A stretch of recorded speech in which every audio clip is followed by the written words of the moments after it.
tous et bienvenue dans la quotidienne. Alors pour ce dernier jour de la semaine, nous nous rendrons encore une fois en Papouasie, Nouvelle-Guinée avec Jamie Wayoumou pour des nouvelles du sport. Ensuite, pour notre rubrique On s'occupe de vous, nous suivrons Pierre Chanel le peu. Pierre Chanel qui était en surpoids et qui a maigri. Nous verrons cela dans notre rubrique santé avec Anna Chiron. Et enfin, pour notre rubrique Demander le programme, nous suivrons la troupe des Yamakasi à Nouméa avec Chloé Yentao. Pour l'heure, je vous propose de retrouver notre invité du jour.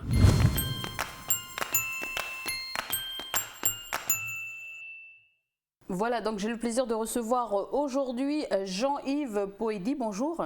Bonjour Elise. Alors vous faites partie, vous êtes le vice-président du comité Ouest Papua en Nouvelle-Calédonie. Donc même si la manifestation qui a eu lieu le 20 juin, s'est passée il y a quand même 2 ou 3 semaines, vous restez donc mobilisé pour cette cause. J'ai envie de revenir justement sur cette manifestation du 20 juin. Alors comment ça s'est déroulé? Est-ce que ça s'est bien déroulé? Quel est le bilan de cette manifestation pour avoir justement des images à l'écran? Donc oui, merci Elise. D'abord pour remercier tous ceux et toutes celles qui se sont déplacés ce jour-là, qui ont pensé laisser une matinée pour se consacrer à la cause des frères de Ouest Papua. Donc merci à eux.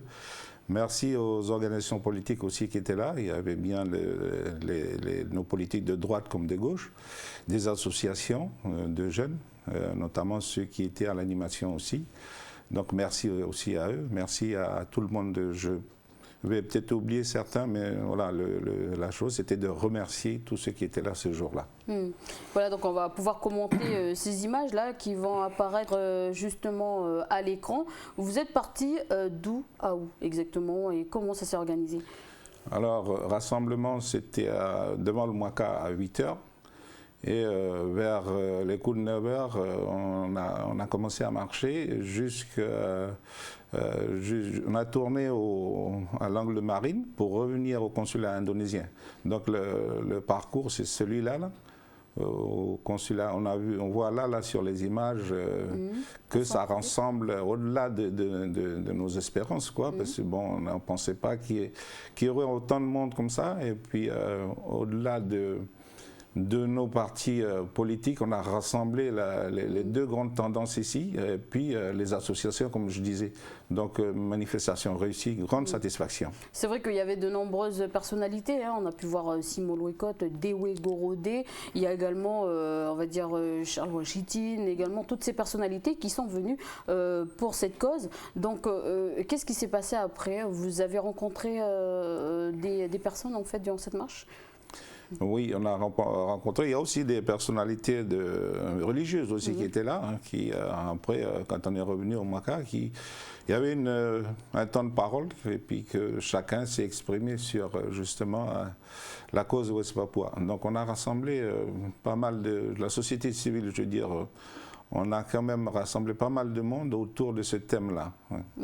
Alors, quelle est la situation aujourd'hui, je veux dire, de Ouest Papua? Quel a été l'objectif en fait de cette marche et de vraiment de montrer qu'on est mobilisé pour ce peuple qui souffre? C'était d'attirer l'attention de tout le monde et puis de l'État français aussi, parce qu'on le fait ici, sur cette cause-là des frères de Ouest Papua qui n'ont pas les mêmes droits que nous, c'est les droits élémentaires, les droits à la vie, le droit de circuler, le droit de parler, de se rassembler. Donc ce sont des choses élémentaires de la vie que nous, on ne voit pas d'ici. Mais il faut quand même aller, il faut être sur place pour voir les exactions que commettent justement le gouvernement indonésien envers les frères Ouest Papua. Alors justement au mois de juillet, il y a eu par exemple les Jeux du Pacifique en Papouasie-Nouvelle-Guinée. Quelle est votre réaction justement par rapport à ces manifestations qui se font juste à côté de nos frères qui souffrent? Oui, les Jeux c'est une chose et puis la politique c'est une autre chose. Mais c'est vrai qu'on s'amuse de l'autre côté et de l'autre côté de la barrière on ne s'amuse pas du tout. Donc voilà, c'est aussi interpeller aussi les politiques au-delà de nos récifs pour justement que des choses comme ça qui font que les injustices justement continuent à grandir dans ce monde. Donc il faut qu'on sache aussi faire la part des choses, mais aussi regarder des peuples qui souffrent comme ça. c'est vrai que de ce point de vue-là, il faudrait que les politiques, disent quelque chose ou fassent quelque chose dans ce sens-là aussi. Alors quel est justement le poids du groupement, on va dire, mélanésien fer de lance? On sait que justement le FLNKS est présent dans ce groupement. Donc on a su justement que les trois principaux, juste pour dire un petit mot, les trois principaux mouvements de résistance de Papouasie-Nouvelle-Guinée luttent contre la domination justement indonésienne et ont envie de faire partie donc de ce groupe mélanésien fer de lance. Apparemment, on a eu justement, ils ont quand même un droit de regard sur justement sur ce groupement. Alors, quelle est votre réaction, le fait que l'Indonésie a quand même une place dans ce groupement? Oui, ce fameux groupement qu'on appelle le groupe de fer de lance mélanésien, où il s'est passé à Honiara du 18 au 26 du mois dernier. Donc, en fait, oui, l'Indonésie a gravi un échelon, parce que pour faire partie du groupe de fer de lance, il faut être un membre observateur, et puis la position intermédiaire, où là, l'Indonésie, là, et puis après, la troisième position, où on est membre à part entière. Oui, alors, on va dire, par rapport à la lutte des frères de West Papua, qui dure depuis plus de 50 ans, et ils ont mis le pied. On a réussi à les faire rentrer dedans le groupe de fer de lance. C'est la première marche de l'escalier, on va dire ça comme ça, après 50 années de lutte, un peu plus de 50 ans. Donc, à l'échelle de ce temps-là, je pense que même si l'Indonésie a une place, on va dire, privilégiée, mais en fait, il faut que l'Indonésie soit à l'intérieur de la case pour qu'on puisse discuter. Parce que bon, il y a des choses à dire sur ce qui se passe à West Papua. Donc, on a besoin de l'Indonésie à l'intérieur de la maison pour pouvoir discuter. Ouais. Mais le fait qu'il soit observateur, c'est déjà un premier pas. Un premier pas. Et puis, bon, la position de l'Indonésie aussi ne lui donne pas droit aussi, parce qu'il est que dans la position intermédiaire, de donner son avis ou de participer aux discussions. C'est exceptionnellement que les membres du groupe de fer de lance vont lui donner la parole sur tel ou tel sujet bien précis, mais bon, il ne prendra pas la parole. Il n'y a pas grande différence entre membres observateurs et la position intermédiaire. D'accord. Voilà. Alors, durant cette marche, justement, il y a eu un certain nombre de personnalités qui a signé, on va dire, un cahier de doléances ou un document. Donc, on peut voir à l'écran. Donc, il y a eu des membres, justement, du Sénat coutumier. Il y a eu des politiciens. Il y a eu Eli Poagoun, par exemple, qui fait partie de la Ligue des droits de l'homme. Donc, c'est quoi exactement ce cahier de doléances et à qui a-t-il été remis? Là, on voit justement à l'image qu'il a été remis au consulat. Il a été remis, en effet, oui, il a été remis au consulat. Ce papier retrace un peu les exactions et puis ce qui se passe, on dénonce aussi ce qui se passe à West Papua. Donc la signature des personnalités qui étaient présentes est importante à ce niveau-là, de dire que voilà, on ne reste pas comme ça les bras croisés et regarder nos frères qui sont en train de se... Donc, le papier voilà, dénonce un peu tout ça, tout ce qui se passe, et puis voilà, le fait que les autorités qui sont là ont signé donne un peu plus de poids au contenu de ce papier qui a été donné au consulat indonésien. Voilà. Alors, quelles sont les autres on va dire, activités qui attendent justement le comité West Papua, parce que la lutte continue? Donc, pour les projets à venir, donc on a toujours les émissions sur Radio Dido. On a une fois par mois, on intervient sur Radio Dido pour parler du cas West Papua. Il y a dans peu de temps, le 9 août, qui est la journée des peuples autochtones qui se fait habituellement au Centre culturel Tibaou, où là on va être présent aussi. Il y a un stand où on a pu avoir un stand à la fête de l'UMA à Paris. Donc il y a ceux qui sont là-bas, les Calédoniens, qui vont s'occuper du stand, notamment Denis Pourawa qui est sur place et puis qui va un peu mener la bande là-bas pour justement... on a un site internet qui est en construction, qui n'est pas encore...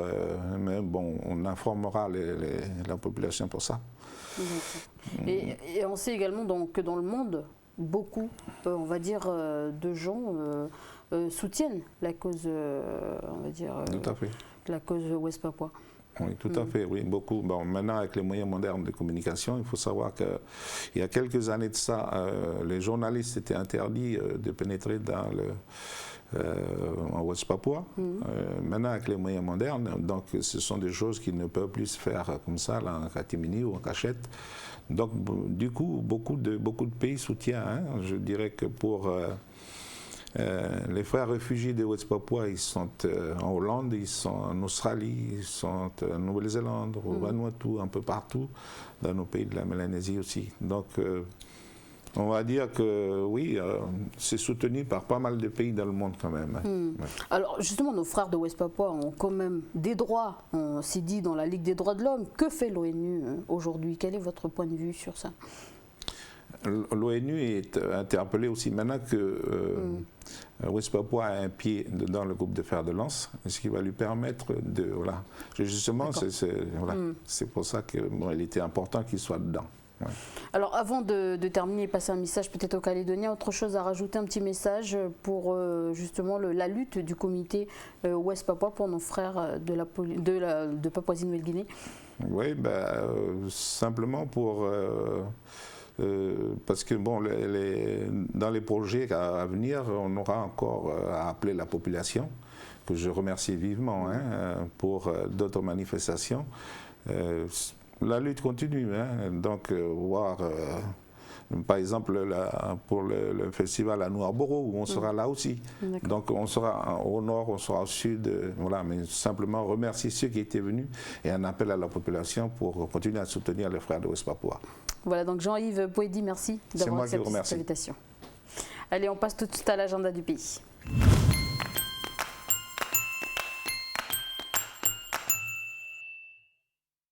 Bonjour Davina, alors quoi de neuf dans l'agenda aujourd'hui? Bonjour Élise et bonjour à tous. Eh bien, en ce jour des copains, encore plein d'informations à donner sur ce qui va se passer donc, durant ce week-end notamment. D'ailleurs, on commence tout de suite en allant du côté de Koumak où il y aura un concours de belote organisé par l'association des cheveux blancs de Koumak. Ça se passera donc à la maison Mary-Close. Les inscriptions se feront directement sur place à partir de 12h30 et le concours, quant à lui, commencera à 13h. Une bonne occasion aussi pour nous d'aller aider cette association de personnes âgées. Voilà, donc rendez-vous justement du côté de Koumak à 12h30. Ok, c'est noté. On poursuit avec la fête communale du côté de Touo. Oui, alors c'est pas prévu pour tout de suite, hein, ça se passera les 22 et 23 août, mais je tenais quand même à faire une petite parenthèse pour justement les gens qui voudraient tenir un stand à cette journée. Eh bien, sachez que vous pouvez vous inscrire encore jusqu'au 31 juillet. Il faudra pour cela vous adresser au service animation de la mairie de Touo. Pour ce faire, je vous laisse le numéro de téléphone, le 42 70 26. Bien sûr, on aura l'occasion d'en reparler un peu plus tard dans un prochain agenda. Bien sûr. Donc voilà, n'attendez pas la dernière minute pour appeler, pour justement avoir un stand. Et pour la suite, on s'intéresse à la 3e édition du concours des recettes équilibrées. Oui, c'est ça, organisé par la Fondation Riz de Saint-Vincent. Ce concours se nomme donc Marmiton en action. Il est ouvert exclusivement aux enfants des classes allant du CE1 au CM2 sur tout le territoire et il a pour objectif d'emmener les enfants à travailler sur une recette équilibrée et gourmande, c'est pas facile, et bien sûr à base de riz avec d'autres aliments. Ils auront d'ailleurs en plus de l'élaboration de leur recette des fiches et un exposé à faire représentant les différents ingrédients qu'on va retrouver dans leur plat. Tant pis, dommage, j'avais une recette à proposer mais bon.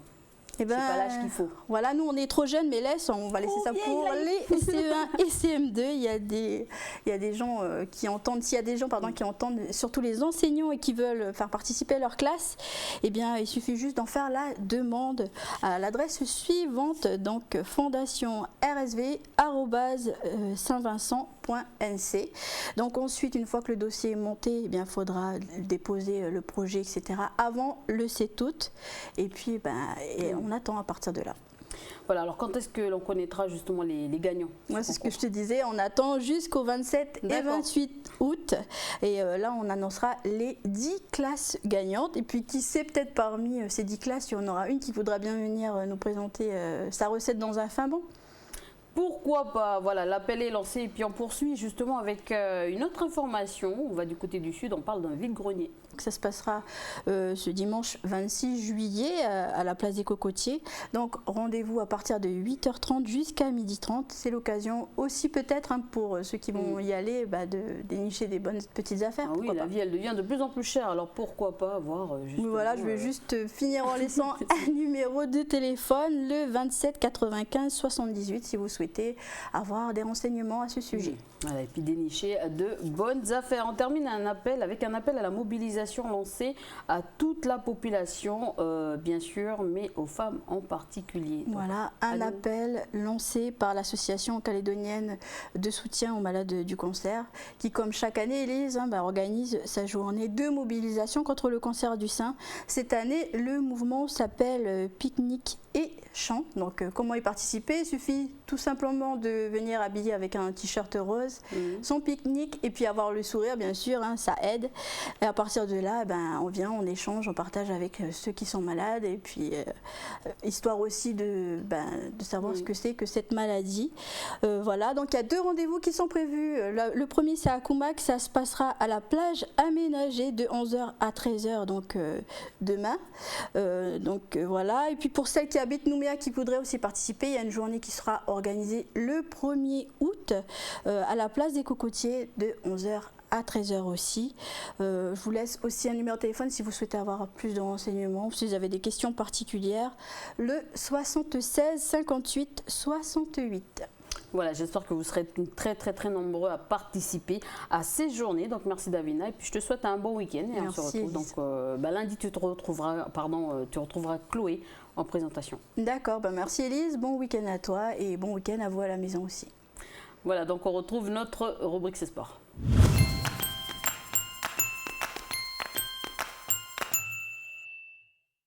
Bonjour Élisée, bonjour à tous, ravi donc de vous retrouver pour notre dernier C'est Sport de la semaine. Je suis en effet de retour au pays et aujourd'hui, comme prévu, je vais vous parler de karaté et notamment avec notre multiple champion de France de kata et qui a été également le porte-drapeau de la délégation calédonienne pour la cérémonie de clôture. Je parle bien entendu de Mindak, qui nous apporte une petite analyse sur la prestation des Kagou, mais également sur le niveau du karaté dans le Pacifique, qui, il faut le dire, a énormément progressé depuis NC 2011. Je ne vous en dis pas plus, tout de suite on retrouve Mindak.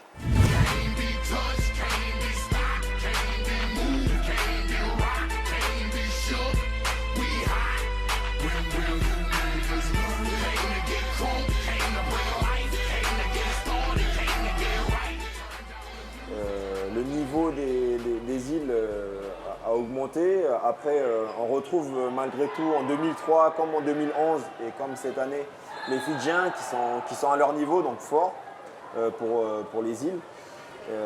Et que voilà, ils nous ont pris 2 médailles hier, alors que pareil, on aurait pu les battre, mais malheureusement, voilà, on perd contre Fidji. La Papouasie-Nouvelle-Guinée qui était quasi inexistante dans le karaté des îles, qui est là s'est mis au kata par équipe. Ils ont toutes les KT, ils sont dans toutes les KT, ils sont partout. Donc c'est vraiment, je trouve ça vraiment bien qu'ils aient pu faire ça.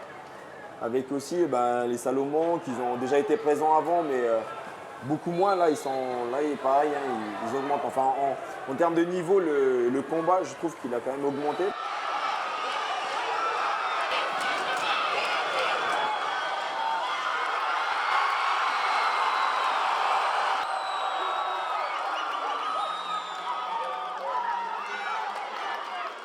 Même Tahiti, qui avait beaucoup moins de participants avant, là, il y a beaucoup plus de jeunes, mais bon, ils sont présents. Et là, la preuve, il y en a un qui est en finale.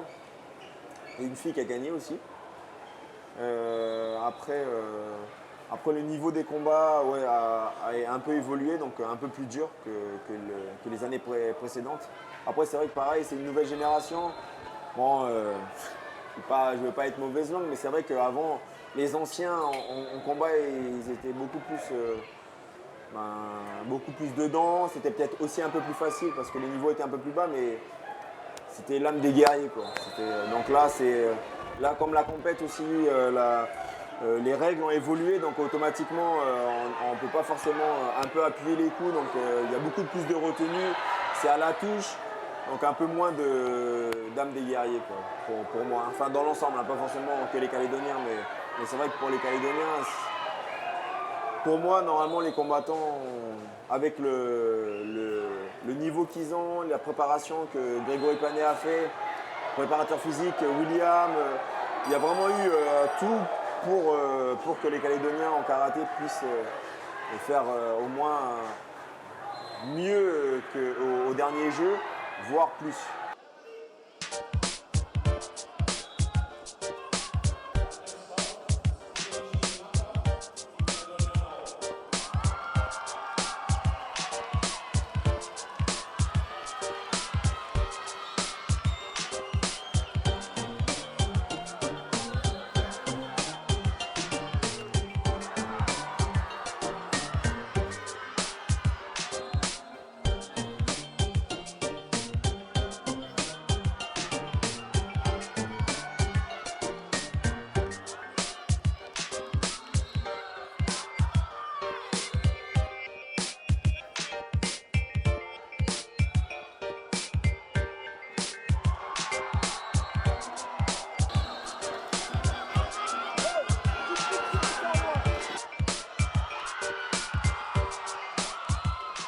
Les îles progressent. Là, je regarde aussi, en parlant de ça, il y a Papou qui s'en fait venir un coach étranger. Salomon, c'est un coach étranger aussi. Les Fidjiens, c'est un Australien. Voilà, enfin, toutes les îles veulent progresser et veulent évoluer, donc c'est normal que c'est un peu plus dur, quoi. La chance pour nous, les katas, c'est un peu plus light et qu'on a une bonne relève aussi bien en filles qu'en garçons. Donc, la grande leçon à tirer, c'est de bien se rendre compte que les îles progressent et qu'il ne faut pas se relâcher, même si on a un niveau au-dessus, mais justement, voilà, tout le monde en veut et tout le monde veut gagner, donc beaucoup plus de rage, beaucoup plus d'acharnement. Non, je pense qu'il faut vraiment prendre conscience qu'on a vraiment une chance d'être en Nouvelle-Calédonie, d'avoir des structures, un bon encadrement. Après, je pense qu'il faut un peu plus d'autonomie sur les athlètes, que les athlètes se prennent un peu plus en charge, s'informent plus, soient plus attentifs, qui regardent et qui s'analysent eux-mêmes, qu'ils ont un retour, un feedback sur leur compète, sur leur façon de combattre. Parce que pour moi, quand je regarde, même si bien sûr aujourd'hui on peut encore justement montrer que la Calédonie en karaté est au-dessus des îles, mais pour moi c'est pas assez parce que je pense que la Calédonie devrait déjà être représentée dans toutes les catégories, et ce qui n'est pas le cas aujourd'hui, d'être plus forte, de tout gagner, ce qui n'est pas le cas aujourd'hui. Voilà, enfin c'est surtout réveiller la jeunesse et motiver les jeunes. L'encadrement est là, mais je pense que c'est aux jeunes, à nos jeunes, quoi, eux-mêmes, quoi, de vraiment s'y mettre et dire que de toute façon, même maintenant avec les opportunités, comme par exemple l'année prochaine, les Océaniens en Nouvelle-Calédonie, qui sont les sélections pour les Jeux mondiaux, franchement c'est une occasion unique parce que pour faire les Jeux mondiaux, ça veut dire faire partie des 8 meilleurs mondiaux. Faire partie des 8 meilleurs mondiaux, déjà, c'est quasiment impossible pour nous, la Nouvelle-Calédonie, parce qu'il faut passer par la France. Et donc là, on a l'occasion d'avoir une sélection directe pour aller aux Jeux mondiaux, c'est vraiment une chance. Donc voilà, en espérant que tous ces jeunes en prennent conscience et ne sont pas là un peu, oui, on est bon à l'entraînement, mais on sera meilleur à la compète, c'est ce qui se passe. Mais malheureusement, en fait, il faut être encore meilleur à l'entraînement, excellent, vouloir vraiment être le meilleur comme en compète, et en compète être encore meilleur, pour pouvoir vraiment s'exprimer, se faire plaisir, être content d'être là et pas juste être dans l'ambiance, quoi. L'ambiance c'est bien, même moi j'aime bien l'ambiance, je suis venu pour ça aussi parce que justement les Jeux du Pacifique c'est le sport, la fête du sport, être avec la Calédonie c'est magnifique parce que voilà, étant en France, en équipe de France c'est différent, je suis quand même calédonien, je représente mon île et là l'occasion est belle pour tous les Calédoniens de pouvoir représenter son île et j'espère que grâce à tout ça, grâce aux Jeux du Pacifique, au sport calédonien, que tous les jeunes de Calédonie puissent avoir un autre état d'esprit dans l'ensemble, parce que la Calédonie, c'est ensemble, c'est toutes les ethnies, quoi.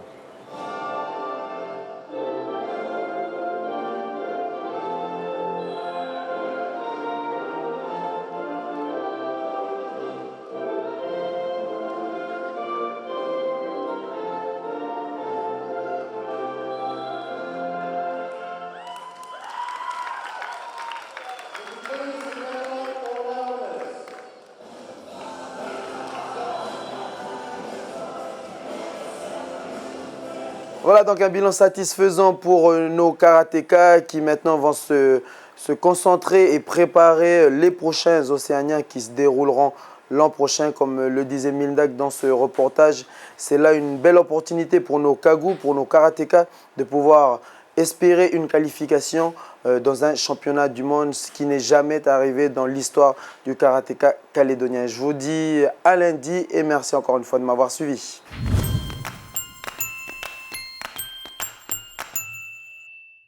Voilà, bonjour Rana. Aujourd'hui, nous parlons surpoids et obésité, donc avec les problèmes de santé et que cela peut engendrer, donc diabète, troubles cardiovasculaires, donc etc.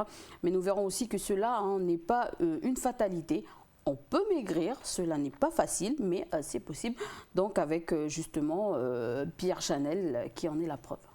Bonjour Élise et bonjour tout le monde. Pierre Chanel, eh bien, qui nous raconte son vécu, son obésité, les problèmes de santé qui vont avec, et puis surtout sa transformation grâce bien, au changement dans ses habitudes. Il a changé ses habitudes alimentaires, mais il a aussi repris une activité physique. Bon, il n'a pas fait des sports de haut niveau, mais tout simplement de la marche. Il fait de la marche. Voilà, alors c'est quoi la différence entre une personne, on va dire, en surpoids et une personne obèse? Si je te dis IMC, tu vois de quoi je parle? Oui, c'est l'indice de masse corporelle. Par contre, je ne sais plus comment il faut calculer en fait. Alors, je vais t'expliquer, c'est tout simple. Alors, IMC, indice de masse corporelle, comme tu le disais. Et en fait, le calcul, il est simple. C'est le poids qui est divisé par la taille au carré. Et ensuite, si le résultat est compris dans une fourchette qui va de 18,5 à 24,9, on est dans un poids normal. En dessous, eh bien, on est maigre. Et au-dessus, eh bien, voilà, on est en situation de surpoids ou de surcharge pondérale. Et à partir de 30, alors là, on est obèse. D'accord. Et le surpoids, justement, c'est un vrai problème de santé ici au pays. Mais est-ce que cela concerne que notre île ou alors nos voisins sont-ils concernés justement eux aussi? Hélas, Élise, on n'est pas les seuls concernés ici au pays, puisque nos voisins, que ce soit de la Mélanésie, de la Micronésie ou même de Polynésie, eux aussi sont touchés par ce problème-là. Alors comment explique-t-on ce phénomène qui concerne justement quand même beaucoup de personnes?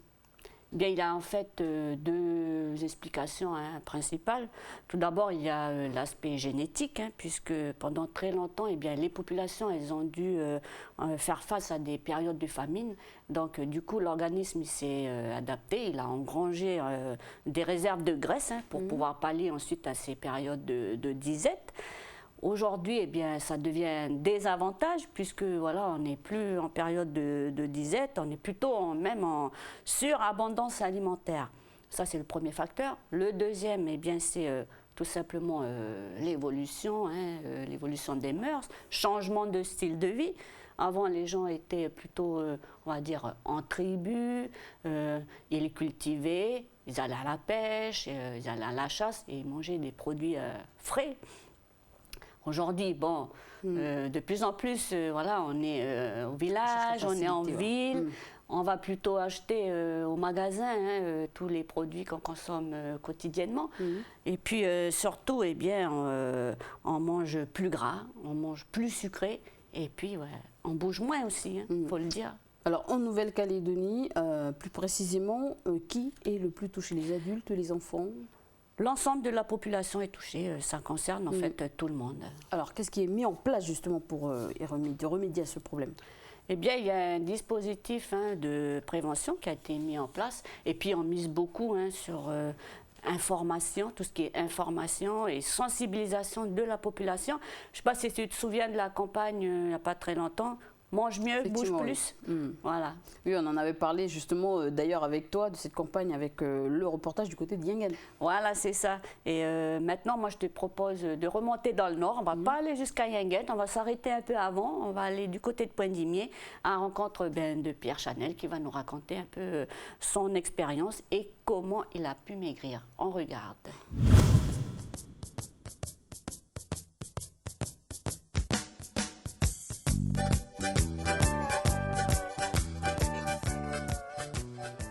Si je suis arrivé à l'obésité, c'est parce que j'ai, à un moment donné, il y a 15 ans de ça remonte quand même à 15 ans, 15-16 ans, que j'ai arrêté de fumer.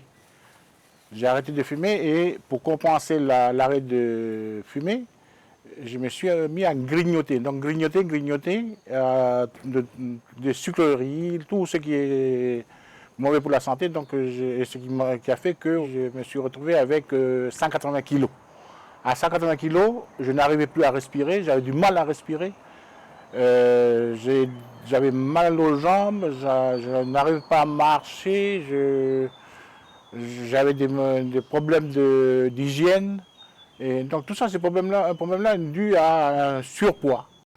Alors il avait toujours ces 2 béquilles dans la voiture, il ne les quittait pas parce que il était bien et puis je ne sais pas, dès qu'il a mal dans les jambes, ben voilà, il faut qu'on sorte les béquilles puis pour qu'il puisse se déplacer.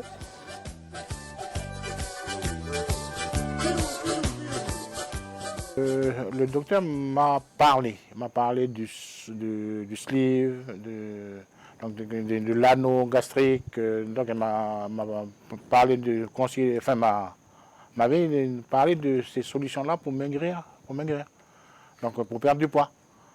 Et moi je voulais pas, enfin, à un moment donné je me suis intéressé. Puis après je lui ai dit, moi, mais est-ce qu'on peut perdre du poids comme ça? Puis elle m'a dit, oui, c'est possible, mais il faut faire un effort. En parlant, elle a trouvé les mots qui sont venus me titiller le cerveau pour me dire, arrête de tourner autour du pot, il faut que tu te soignes, il faut que tu te guérisses, il faut que tu penses à toi-même si tu veux penser aux autres. Le pire de ce qui est des mots, c'est lorsqu'on a parlé de l'obésité morbide. C'est quand elle a dit morbide. Morbide, moi je l'ai transformé en mort. Et mort, je dis non, mais je n'ai pas envie de mourir, je suis encore jeune. Même à 60 ans, je suis encore jeune. Donc je voudrais encore vivre.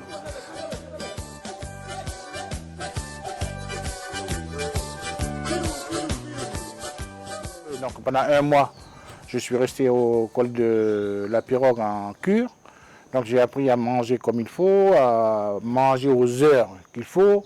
Donc c'est ça aussi, donc la problématique, c'est de dire à telle heure on mange et à telle heure on fait des activités. Donc voilà, et c'est réglé comme ça. Ta vie est réglée comme ça. Donc ce qu'il faudrait qu'on arrive à le faire au niveau de la tribu lorsqu'on est gros, au niveau du travail lorsqu'on est gros. Donc arriver à gérer son temps.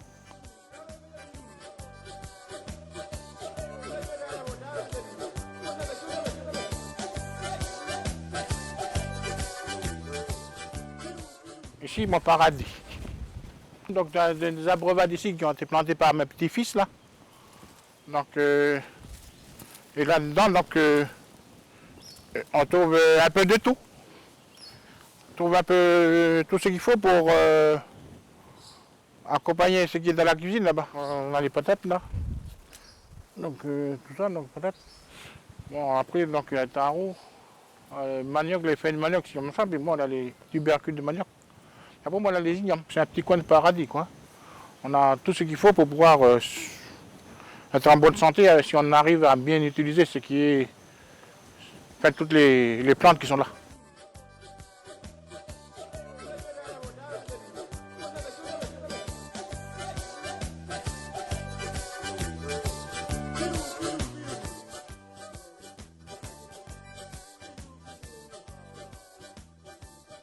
Donc là, je vais vous faire une démonstration d'une recette rapide, parce que c'est une recette rapide que tout le monde le fait. Je vais vous présenter un peu donc, les ingrédients. Donc ici, vous avez une moitié d'oignon, Là, vous avez des feuilles de choucana, citrouille, feuilles de citrouille. Et puis après, bon, vous avez la citrouille. Ça, c'est une patate. Après, donc, carotte. Je peux avoir des ignames, mais là, aujourd'hui, je n'ai pas les ignames. Et sinon, vous avez le squash, là. Squash. Puis bon, quelques persil chinois. Et puis là, haricots. Et puis, ciboule du jardin, là. Les haricots du jardin de chef de Tiwaka. Et puis ça, c'est sur les ailes de la nièce qui est là-bas, de côté là-bas. Donc voilà, donc ça, on le trouve sur le coin, donc il n'y a pas à aller au magasin.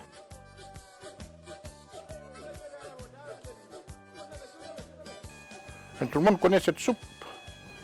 Voilà, donc la diététicienne m'a recommandé donc, de prendre uniquement la pâte,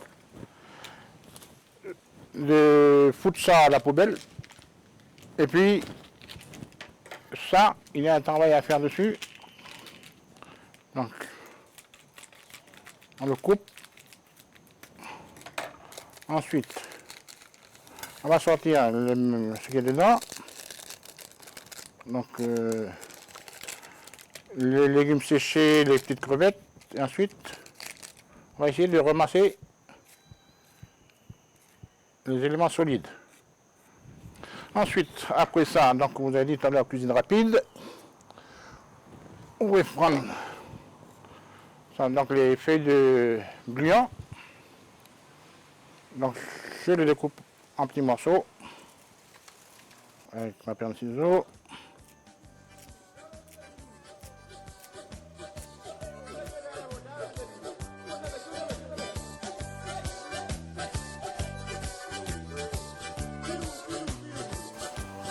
Voilà.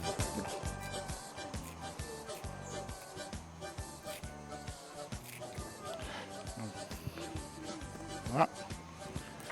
Ensuite, et c'est là où intervient mon outil préféré. J'avais déjà épluché la patate, maintenant j'émesse.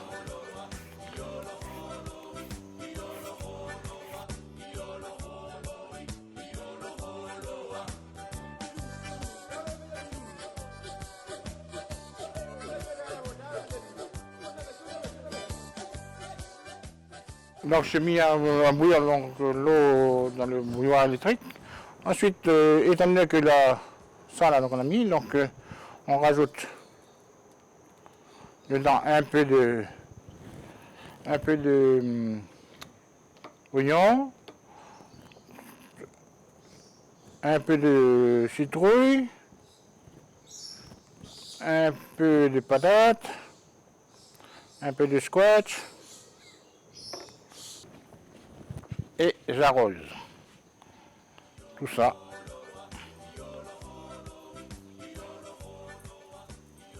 Trois minutes, 3-4 minutes, ça y est, tout est bon. Donc j'ai perdu 70 kilos et donc mon challenge, c'est d'arriver à un poids de forme à 80 kilos. Donc pour ça, donc, je continue à marcher, je continue à faire des exercices. Voilà donc un bel exemple de volonté. En tout cas, cela peut encourager toute personne en surpoids, voire obèse, à réagir et surtout agir pour perdre du poids et améliorer son état de santé. Et puis, comme le dit Pierre Chanel, il ne faut pas se décourager, mais il faut plutôt persévérer dans ses efforts.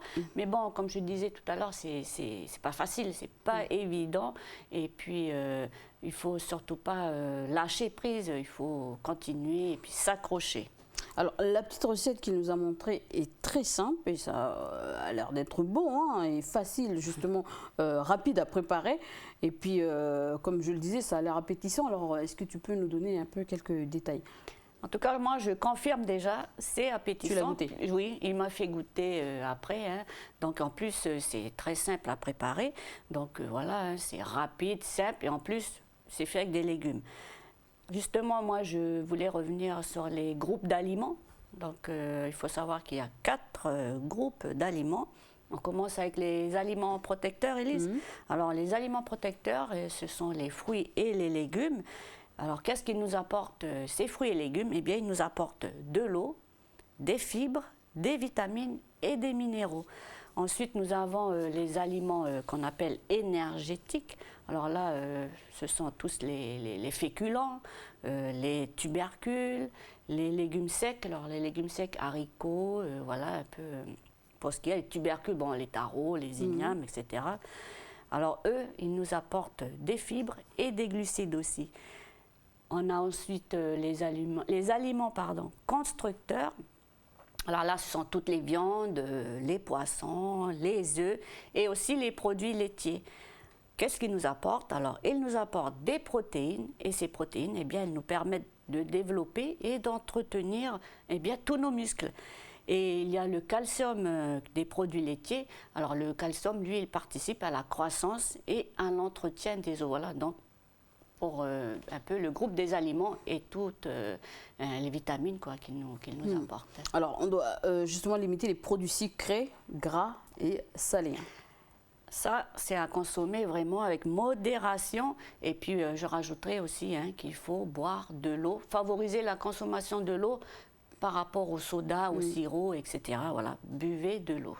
Alors, des adresses et des numéros à transmettre pour nos chers téléspectateurs?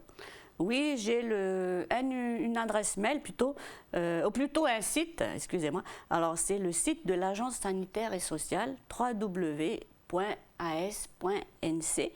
Et vous pouvez aussi vous renseigner bien auprès des professionnels de santé, que ce soit dans les dispensaires sur tout le territoire.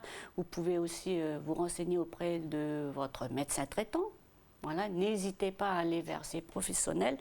Eux pourront vous conseiller et puis vous orienter si besoin.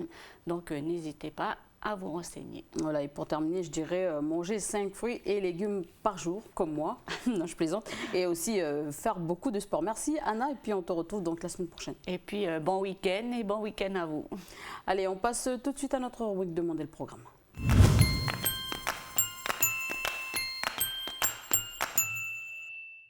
Salut Chloé. Salut Elise, salut à tous. Alors aujourd'hui on va parler d'un art tout particulier, l'art du déplacement. Et effectivement, c'est ce que font justement les Yamakasi. C'est une pratique assez récente. Est-ce que ça existe depuis quelques années à peine, non? Voilà, c'est bien ça. C'est bien ça, l'art du déplacement, en abrégé ADD ou encore appelé le parcours, existe depuis les années 90 seulement. Donc effectivement, c'est un art jeune qui était peu connu du grand public ou des institutions sportives traditionnelles il y a encore quelques années, mais qui connaît quand même un essor, notamment depuis la sortie du film Yamakasi de Luc Besson, comme tu le disais. Alors, est-ce qu'on peut rappeler ce que c'est exactement l'art de déplacement? Oui, alors le parcours, c'est l'art de se déplacer dans tout type d'environnement, de manière efficace, avec rapidité, mais aussi avec prudence, en particulier donc hors des voies préétablies. C'est comme ça que les éléments du milieu urbain ou rural se transforment donc en obstacles franchis grâce à la course, au saut, à l'escalade, au déplacement en équilibre, etc., etc. À cela est ajoutée également la notion d'esthétisme des mouvements et de fluidité des gestes. Alors d'où vient cette pratique, Chloé? Alors les concepts du franchissement d'obstacles et du déplacement efficace existent donc depuis toujours. Douglas Fairbanks les utilise par exemple dès 1920 dans son film Le signe de Zorro, un film américain muet de KPDP dont voici un court extrait.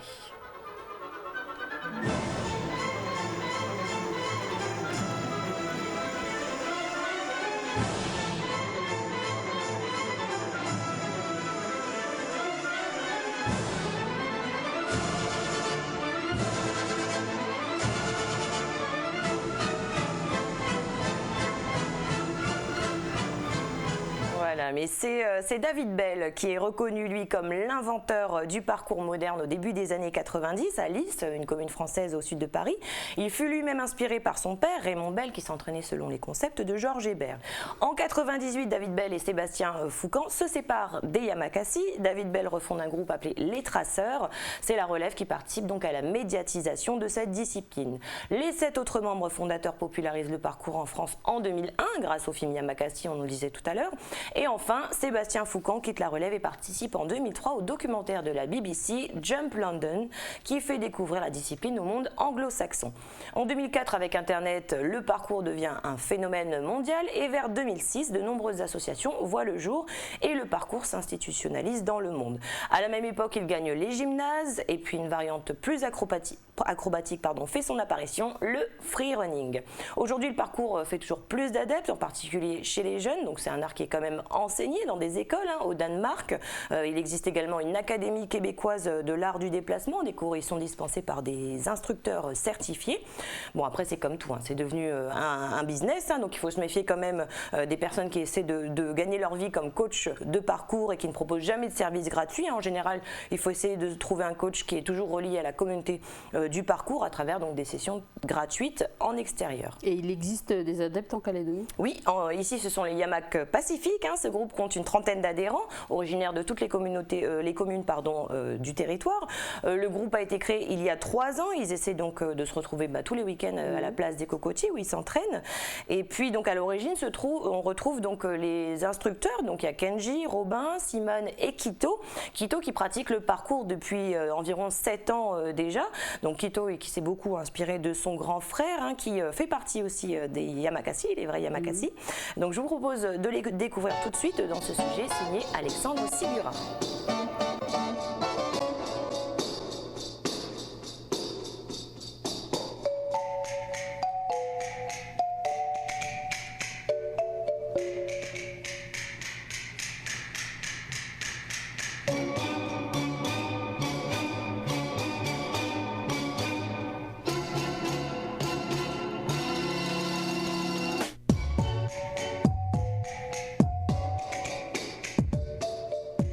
Salut, moi c'est Simon, je suis artiste danseur plutôt hip-hop, un peu contemporain, un peu traditionnel.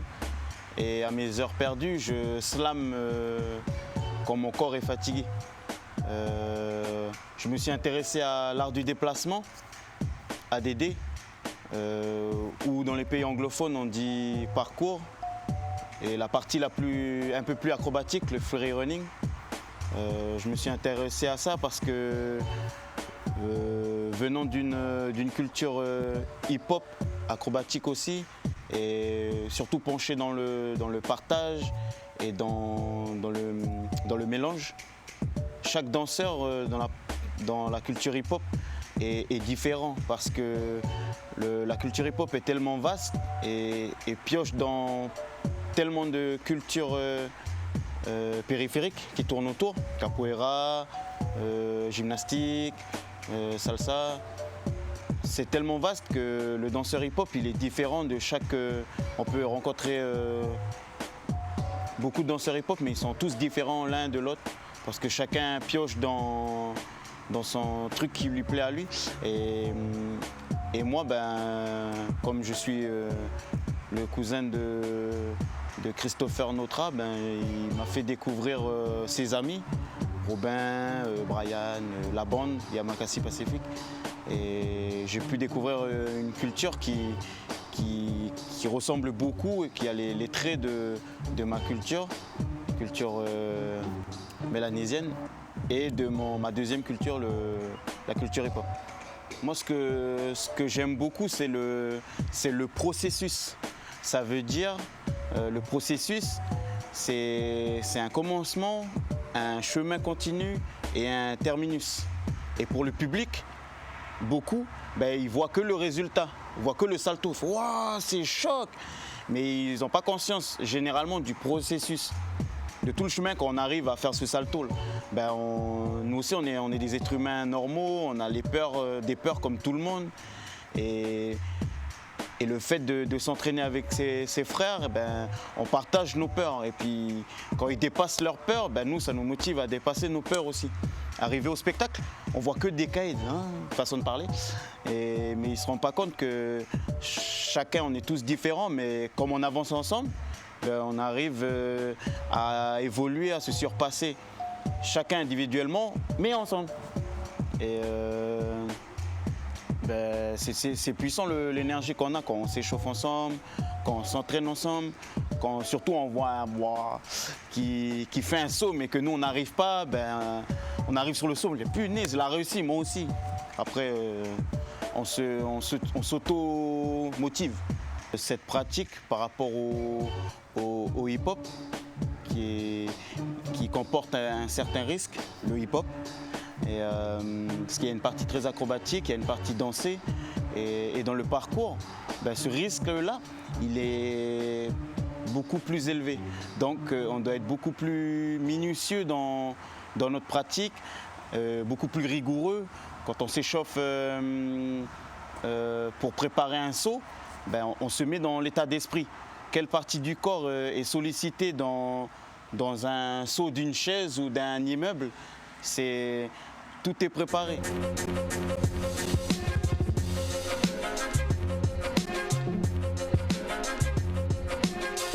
Il y a une similitude avec la danse hip-hop, c'est qu'on ne va pas trouver un moyen comme les autres de franchir un obstacle. On va trouver son moyen à nous. Pour ceux qui sont petits, ben, ils vont passer par en dessous, sur le côté, à gauche, à droite. Pour ceux qui sont grands, ils vont passer par-dessus. Cette pratique-là, comme la culture hip-hop, la danse hip-hop, elle épouse le pratiquant. Ce n'est pas le pratiquant qui va devoir faire des choses pour pouvoir avoir cette pratique. C'est la pratique qui nous choisit, puis nous choisit tel que l'on est. Pas comme les personnes qui nous jugent avec notre habit ou par notre apparence. Et c'est une belle forme de liberté, et on s'accepte tel que l'on est, et on peut résoudre l'obstacle physiquement, hein, pour de vrai. Un arbre, un immeuble, par notre façon à nous. Et la philosophie veut que mentalement, on fait la même chose. C'est pour ça que Yamakasi, ça veut dire esprit fort, homme fort.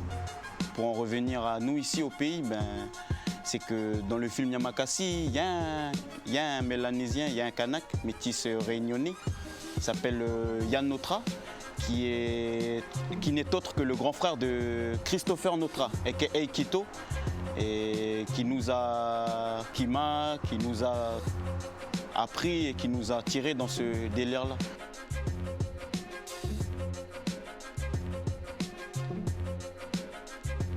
Donc attention public, si vous voulez faire la pratique avec nous, c'est ouvert. Mais ne prenez pas ça à la légère. Et ce qui est cool, c'est qu'il n'y a pas de jugement. Si on ne peut pas faire comme les autres, ce n'est pas grave.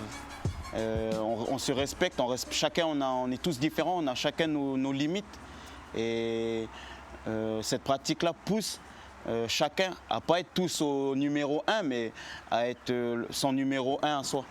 Si on est au maximum nous-mêmes, voilà, c'est notre récompense, puis on avance ensemble. Voilà, donc les Yamax Pacifique, c'est très très impressionnant, hein, n'est-ce pas Chloé? Mais en fait, il manque une fille dans le groupe, c'est moi. Tu veux que je te fasse une calipette? Avec plaisir. Oui. Non, je plaisante. Après. Voilà. Non, merci. Alors je précise à tous les jeunes téléspectateurs qui nous regardent aujourd'hui, vous avez bien écouté Simane, hein, donc il ne faut pas reproduire ça chez vous sans encadrement. Voilà, les Yamax sont tous très entraînés, hein, ils font cela avec sérieux. Donc si vous êtes intéressé, n'hésitez pas à vous rapprocher de ce groupe, n'est-ce pas Chloé, hein? Oui, voilà Élise. Donc ils ont d'ailleurs une page Facebook, Yamax Pacifique. Ils donnent régulièrement des prestations, notamment sur la commune de Dimbéa où se trouve le bureau de leur association. Ils vous donnent d'ailleurs rendez-vous demain toute la journée. Ce sera au skatepark de Koutiaux où ils feront donc des démonstrations.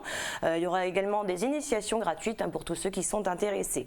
Et puis d'ici la fin de l'année, ils devraient avoir leur propre parcours parc à Dimbéa. C'est prévu normalement pour début décembre. Et voilà une bonne nouvelle, hein, qui devrait ravir justement tous les adeptes du parcours. Allez, on poursuit maintenant avec les sorties culturelles, Chloé. Donc, alors qu'est-ce que tu as pour nous aujourd'hui? Et oui, c'est l'heure de l'agenda des sorties culturelles. Alors, je vais commencer à Koné, à la médiathèque de l'Ouest pour être plus précise, où vous sera proposée donc une projection du Festival mondial de l'image sous-marine.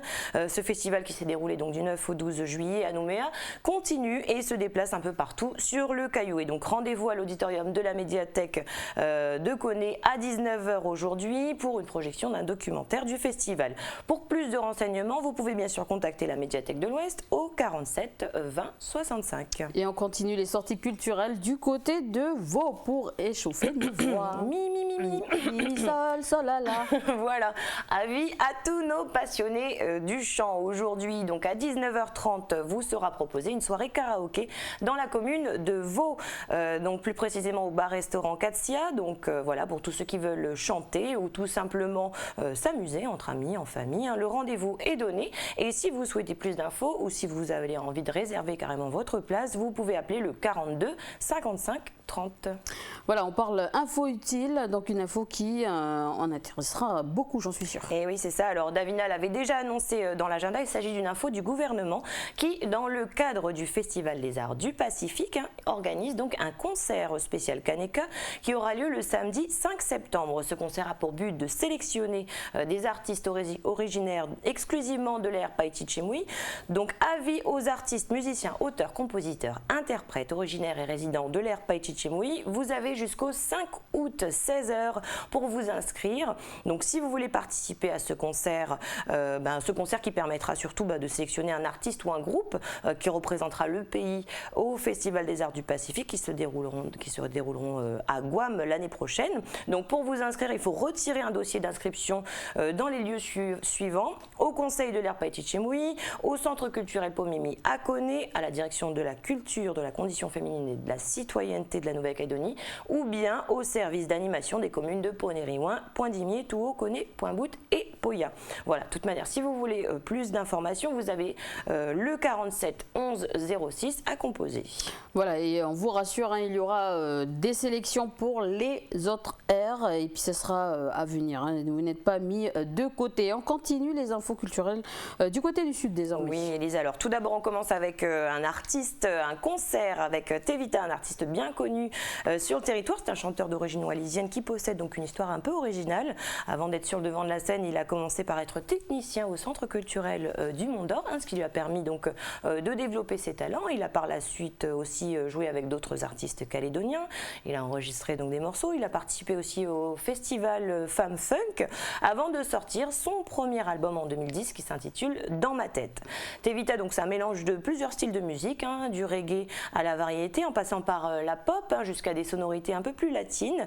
Donc si vous n'avez pas eu l'occasion de l'écouter ou si vous voulez le revoir, Tevita sera en concert aujourd'hui, vendredi 24 juillet, au Malécon Café à 20h. Voilà, ambiance assurée. Et on enchaîne avec une pièce de théâtre du côté du Centre culturel Chibo. Oui, avec La Scaphandrière, une pièce de théâtre de la compagnie Cri pour habiter Exil, qui était donc mise en scène par Laurent Rossini et qui raconte l'histoire d'une famille qui vit donc au bord d'un lac et qui, comme toutes les familles du village, s'épuise chaque jour à récolter des perles au fond des eaux.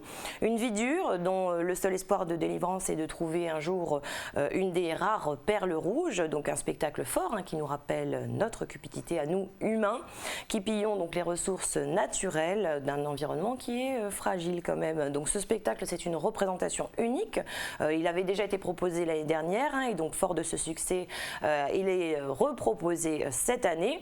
Donc ce spectacle, La Scaphandrière, c'est demain, samedi 25 juillet, au Centre culturel Chibaou à la salle Sissia à partir de 19h. Voilà, un spectacle qui, je trouve, colle bien, hein, avec le contexte de la Calédonie. On finit les sorties culturelles en musique, Louis. Musique qui nous vient tout droit de l'île de Nengoné, avec le groupe Nodéac, originaire de Pénélo.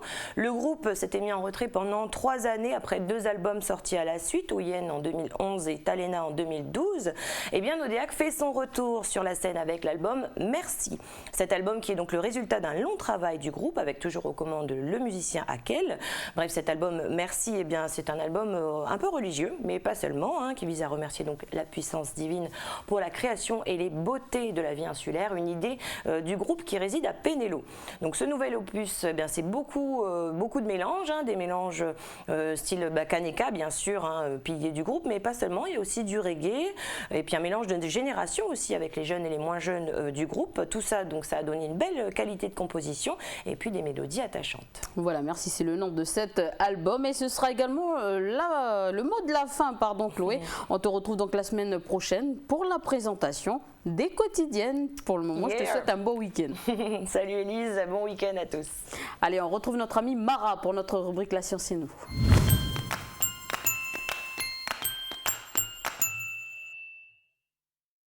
Salut Mara. Salut Elise, salut à tous. Consulter ses emails, son compte bancaire en ligne, accéder à un service payant, ouvrir son ordinateur au bureau et même parfois à la maison.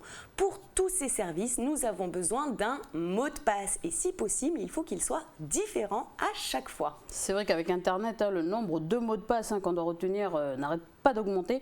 Même pour payer justement nos impôts, maintenant on doit retenir un mot de passe. Et oui, alors que notre quotidien est quand même déjà assez envahi par les codes secrets entre les cartes bleues, les téléphones portables, les entrées des immeubles, les mots de passe, les codes d'accès sont absolument partout. Et ça commence à faire un peu beaucoup pour nos petites mémoires fragiles. Bon, après, il y a quelques petits moyens mémotechniques pour s'en souvenir. Et puis moi, je garde le plus possible le même mot de passe pour justement mes comptes sur Internet. Pour moi, c'est plus facile comme ça. Et oui, c'est plus facile, mais c'est pas très prudent. Beaucoup de monde fait comme toi, mais vu tout ce qu'on peut gérer de nos jours depuis Internet, il vaut mieux se méfier et choisir nos mots de passe avec grand soin. Ce qui est loin d'être le cas pour beaucoup d'entre nous, comme vous allez pouvoir le voir dans quelques instants. Petite analyse de ces clés qui mènent à nos vies privées, la vie secrète des mots de passe. C'est parti. Ici à Euronews, on nous a demandé de changer nos mots de passe sur nos ordinateurs. Beaucoup d'entre nous ont eu des difficultés pour mémoriser chaque fois un nouveau mot. Dans cette édition de High Tech, nous allons parler mots de passe que nous gardons pour nous et qui gardent nos secrets. Lui, ce qu'il me disait, c'était qu'il avait toujours fonctionné. À l'Université d'Ontario au Canada, on a analysé 32 millions de mots de passe. Ils avaient été publiés par un hacker qui était entré dans la base de données d'un site de jeu en ligne. Voici les conclusions de l'étude. Chacun d'entre nous doit mémoriser en moyenne 24 mots de passe. 43% des gens utilisent le même mot de passe pour plusieurs comptes. 34% utilisent des mots de passe simples créés à partir de concepts élémentaires. 66% utilisent des mots de passe complexes basés sur des algorithmes ou générés par des ordinateurs. De nombreux mots de passe sont assez faciles à découvrir. 17% utilisent des anniversaires, 10% des noms de famille et 9% des noms d'animaux de compagnie.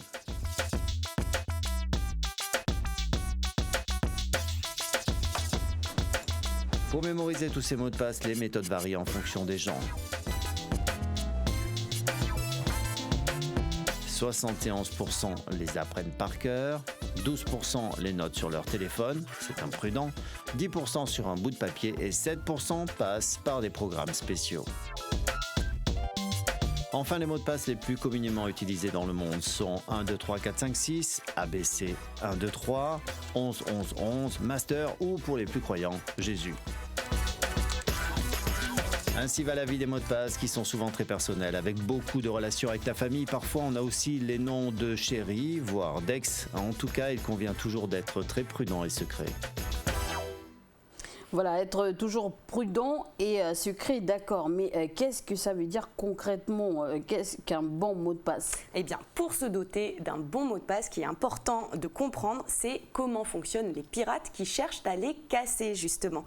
Parfois, ils utilisent ce qu'on appelle une attaque par force brute.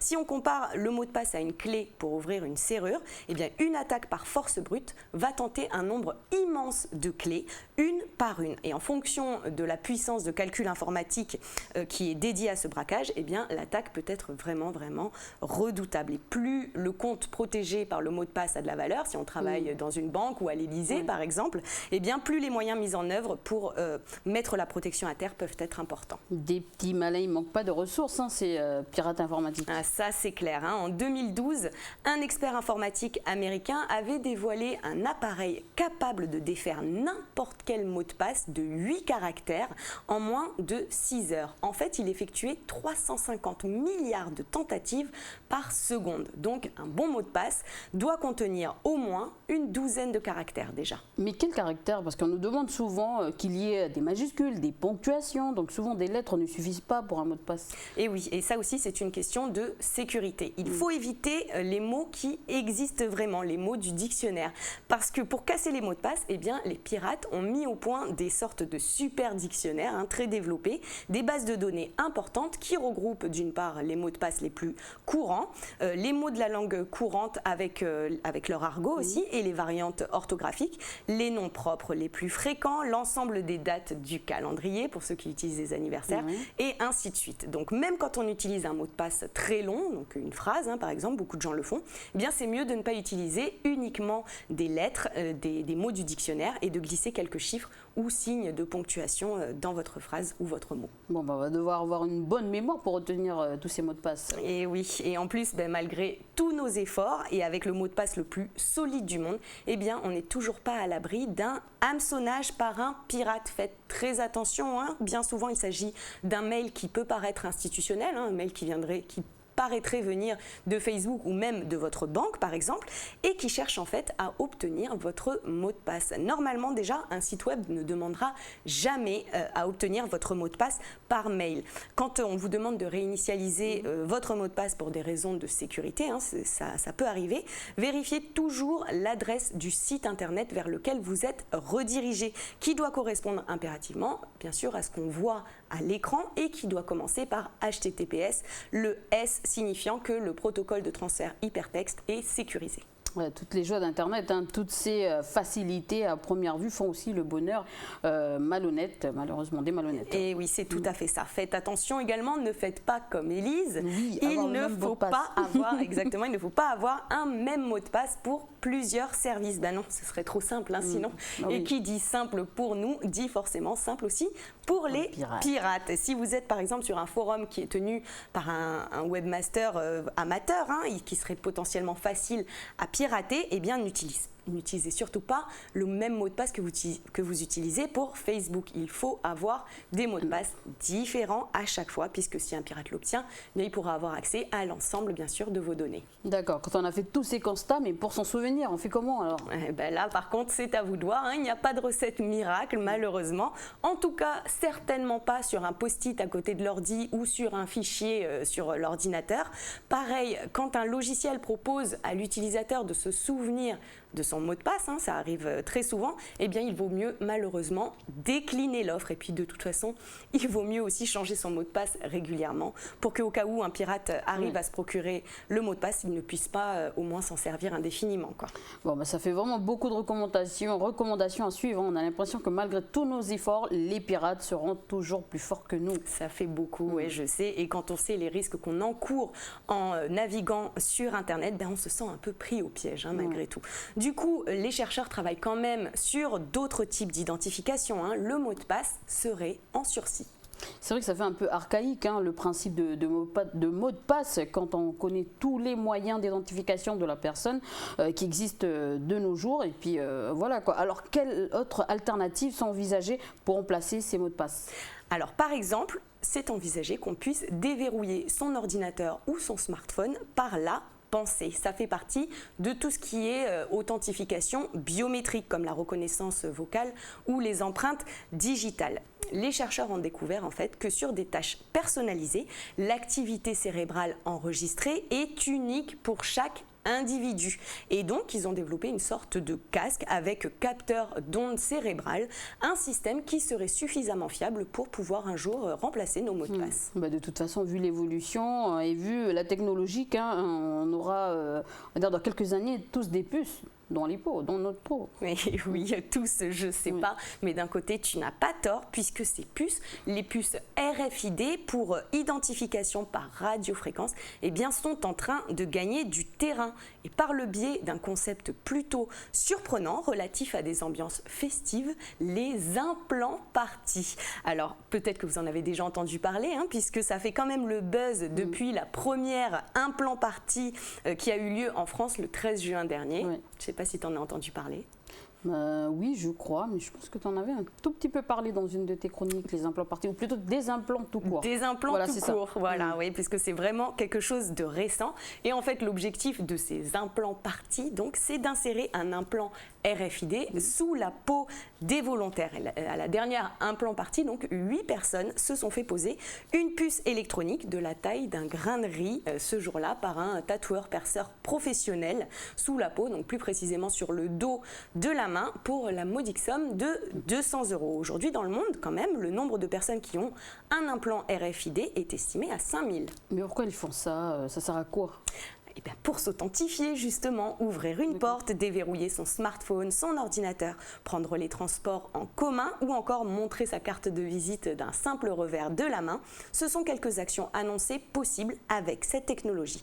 Mais ça pourrait aller beaucoup plus loin, on pourrait payer par cette puce à l'avenir, par exemple, et même avoir des informations sur notre état de santé, par exemple. Mais c'est quoi concrètement cet implant?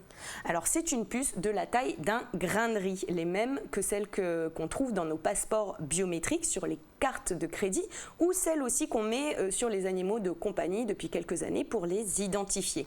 Parmi les personnes qui ont reçu un implant, certains ont été interrogés par nos confrères d'Euronews. Transhumanisme, les implants RFID débarquent. On regarde. Pas besoin de clé pour rentrer à la maison. Un simple geste de la main suffit à ce jeune homme pour déverrouiller la porte d'entrée. Sandro Portner aime la philosophie transhumaniste qui dit que l'homme et la technologie vont converger à l'avenir. Il a implanté 2 micropuces RFID dans son corps. Les applications sont pour le moment limitées, mais les bases sont posées. Je ne dis pas que c'est indispensable. Mais bon, je suis un fan de technologie. C'est une invention que j'étais vraiment très curieux de tester. Tout simplement parce qu'elle pourrait disparaître très vite. Ouvrir des portes, interagir avec des smartphones ou des ordinateurs, le concept séduit une clientèle de plus en plus variée. Ces puces ont la taille d'un grain de riz et sont entourées d'un matériau bioactif qui ne gêne pas l'organisme. Pour se faire implanter, il suffit d'aller chez le tatoueur. Entre 70 et 90 personnes se sont fait implanter chez nous. Les clients viennent par vagues. Une personne se fait implanter, son entourage voit le résultat. Et cela nous amène de nouveaux clients. Oui, beaucoup de gens pensent que c'est très bizarre de faire ça. Mais puis ensuite, ils nous observent et ils se disent « Tiens, pourquoi pas ? Un jour, moi aussi, je pourrais le faire lorsque la puce permettra d'autres choses. » Reste la question de l'utilité technologique actuelle. Cette anthropologue suisse connaît bien le sujet. Pour elle, la question ne se pose pas en ces termes. La notion d'utilité, c'est quelque chose qui évolue au fil du temps. On est dans une société consumériste dans laquelle on place la barre toujours plus haut. Et il y a des choses qui, aujourd'hui, nous paraissent inutiles, voire ridicules, et qui, demain ou après-demain, nous paraîtront indispensables parce qu'on se sera habitué au fait qu'elles sont techniquement réalisables.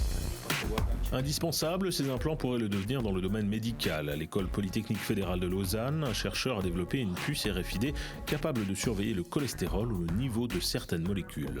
Oui, en principe, il peut être utile pour plusieurs applications. Par exemple, dans la côté de l'oncologie, on peut mesurer les médicaments anti-cancer qui ont été fournis sur le patient pour régler et plus finement la quantité des médicaments qui sont en principe dangereux. Donc, il est très important de les contrôler correctement.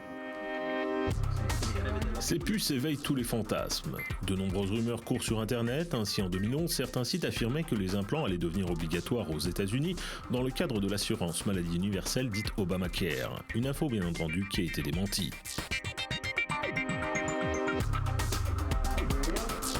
Nous voici à Stockholm, en Suède. Les puces RFID permettent d'échanger des informations, de vérifier l'identité d'une personne ou tout simplement d'utiliser la photocopieuse. Les développeurs ont conscience des possibilités qu'implique cette technologie, à commencer par le domaine des services. Avec nos puces, vous pouvez ouvrir des portes, imprimer de manière sécurisée sur nos machines, mais vous pouvez aussi communiquer avec un téléphone portable et par exemple envoyer des cartes de visite aux gens que vous rencontrez. Selon les développeurs, la quantité de métal dans la puce est si faible qu'il n'y a aucun risque de déclencher un détecteur de métal. Cela ne pose pas de problème si vous passez une IRM ou si vous utilisez un four à micro-ondes. Peu de chance également que l'implant se brise puisqu'il est protégé par la peau et les muscles. C'était à la fois très effrayant et très moderne. C'était très 2015. Le transhumanisme a mis un pied dans la porte de notre vie. Attendons de voir ce que nous réserve le futur.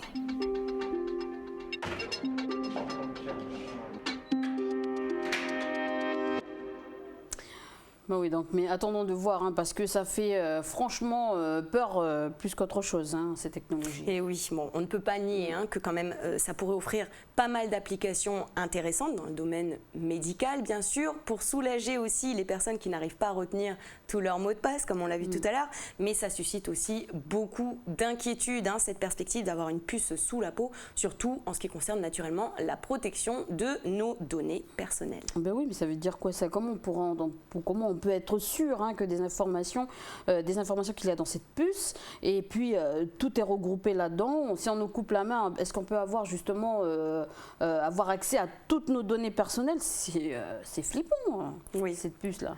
Oui, j'avoue. Écoute, en tout cas, qu'on soit pour ou contre, on ne peut rien y faire. Les implants partis vont continuer à se développer.